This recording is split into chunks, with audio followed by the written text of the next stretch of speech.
mention your ex-husband in the book. What it was a struggle, right, for you? Did you almost quit your dream because of? You know, I never quit. In my mind, never, and that is not an option for me. I've been through extremely difficult times, and even then, I could not. I could never even get myself to think about quitting, because I tried once, and I'm like, what would I do? I don't know what I would do. And I know I could do anything. I know if I put my mind to, I can do anything I want. But I wouldn't be happy. Yeah. For those who don't know what I'm talking about, what actually, what was the situation like with your ex-husband? You mentioned that in the book, so they could read that and learn about it. Yes. See, that was the most difficult thing for me to do, to mention him in the book without putting a negative light on him. Right. Because of the way things happened.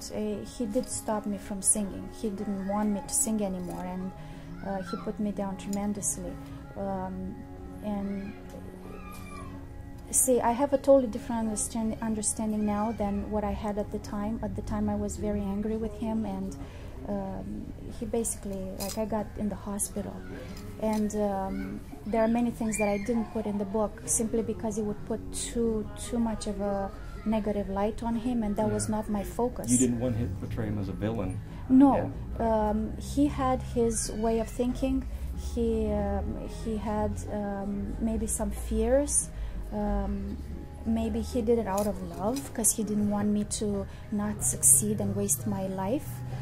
Maybe he did it, whatever the reason was, really doesn't matter, because the result was the same. I was suffering because of it. So whether he did it intentionally or unintentionally to try to stop me from singing, it doesn't matter the reason. It's the effect was that I was extremely unhappy and very much suppressed.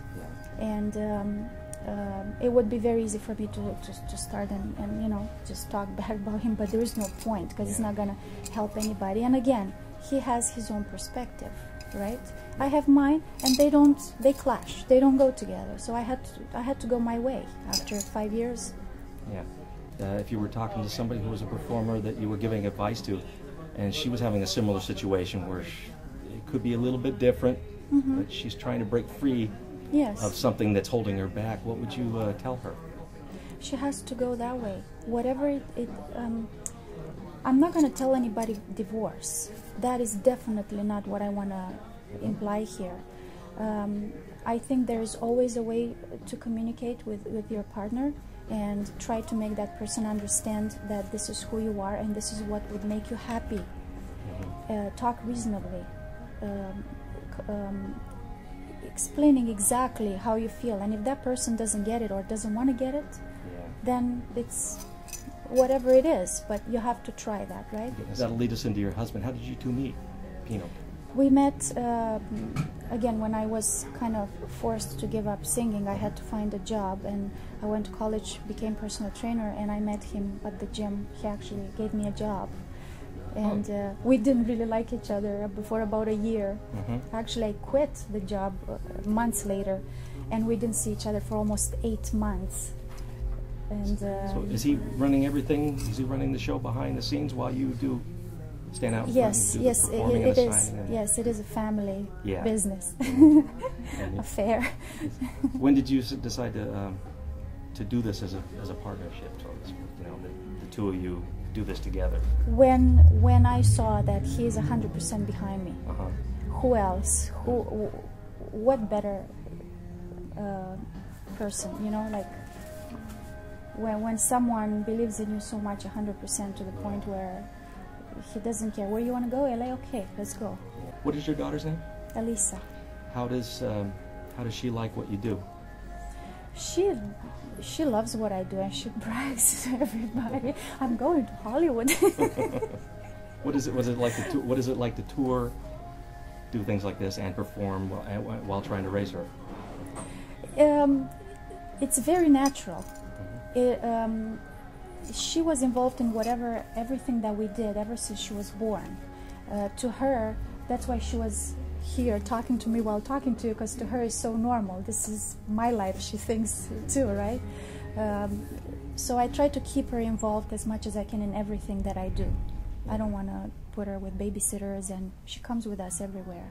You talked about doing classical versus the pop that you described. What were some of the influences when you came to Canada? You mentioned in the book a little bit some of the people that you listened to. What are some of those influences that you had that you still like to listen to and create songs from those melodies? Well, believe it or not, I like to listen to Aerosmith. You do? Okay. Aerosmith and rock and alternative music. I listen to that more than anything. But at the same time, I sing pop classical. Yeah. So I don't know how to explain that. Honestly, I don't. It's just probably a part of your psyche that comes out. You You like one thing, but you perform a different way. Yeah, not that what I do I don't like. I love what I do. I really believe that you can find a little bit of, or even more, to learn from in any single artist that's out there. It doesn't matter what style it is. Honestly, I listen to everything because I think everybody who's out there has something to say. That's why they are there, right? I don't know how to say goodbye to you. It took so long to meet you.